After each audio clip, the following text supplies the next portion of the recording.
dernier ouvrage paru de Sébastien Barry, l'Irlandais.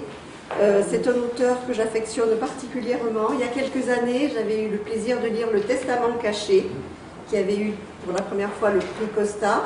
Avec celui-ci, Sébastien Barry a la performance d'avoir pour la deuxième fois le prix Costa. Ça n'est jamais arrivé, ça. C'est un des prix les plus prestigieux en Angleterre.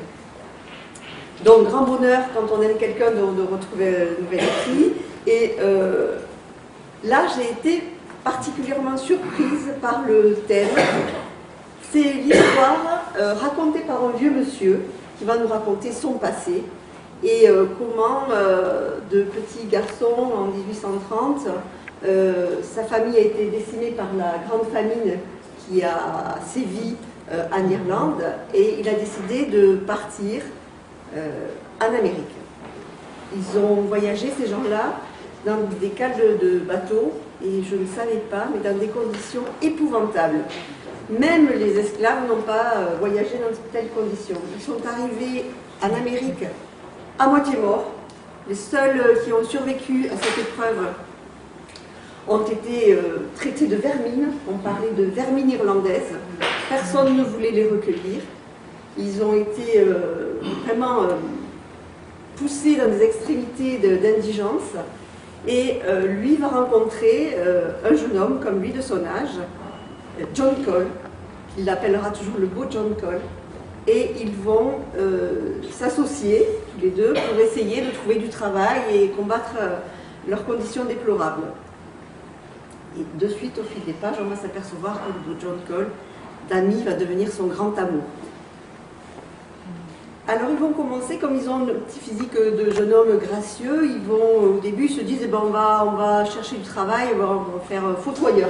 Voilà, parce que comme ça, on ne refusera pas ce poste de fossoyeur, puisque on est de la vermine irlandaise, on peut bien justement aller travailler dans les cimetières. Et puis ils vont rencontrer dans un saloon un homme qui est sensible à leur charme et qui leur propose de les travestir en femmes et de faire danser dans ce saloon les mineurs.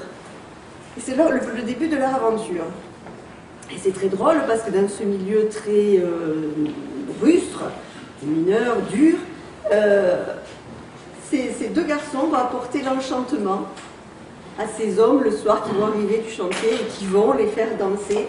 Et jamais, jamais on leur manquera de respect parce que c'est un autre monde. Tout d'un coup, il y a le monde des mineurs très dur, très brut, et puis il y a cette grâce qu'apportent ces deux jeunes gens. Bon, les filons de la mine s'épuisent, le saloon ferme, qu'est-ce qu'ils vont faire? Eh bien, ils vont s'engager en tant que tunique bleue et ils vont participer aux guerres, au génocide, on peut dire, au génocide indien. Et là, on va avoir des scènes d'une cruauté sans nom.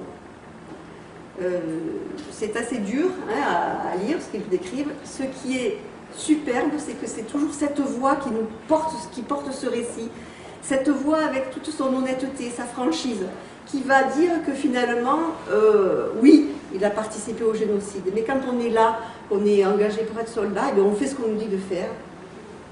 Oui, c'était terrible. Oui, on a spolié les Indiens. Oui, à des moments sur les champs de bataille, dans la frénésie, ils ont tué, massacré.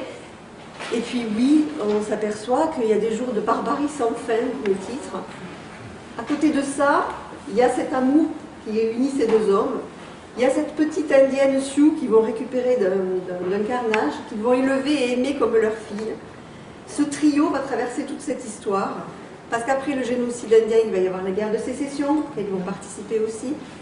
Et là aussi, il va y avoir des jours de malheur sans fin, des horreurs de charniers, des horreurs innommables finalement, parce qu'on voit que dans cette guerre de sécession, il y a eu des choses qui ont été effroyables, mais toujours la grâce de ce récit, l'honnêteté, l'attachement qu'on éprouve pour ces trois personnages et qui va courir de bout en bout. Donc, je voulais vous dire que, en fait, c'est un vrai beau plaisir de lecture, une lecture de bonheur sans fin, à mon sens.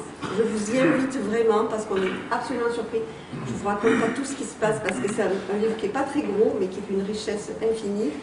Et le charme, vraiment j'insiste là-dessus, c'est la voix du narrateur. Vraiment, avec sa façon de dire les choses franchement, honnêtement, et ça vous va directement au cœur. Merci beaucoup.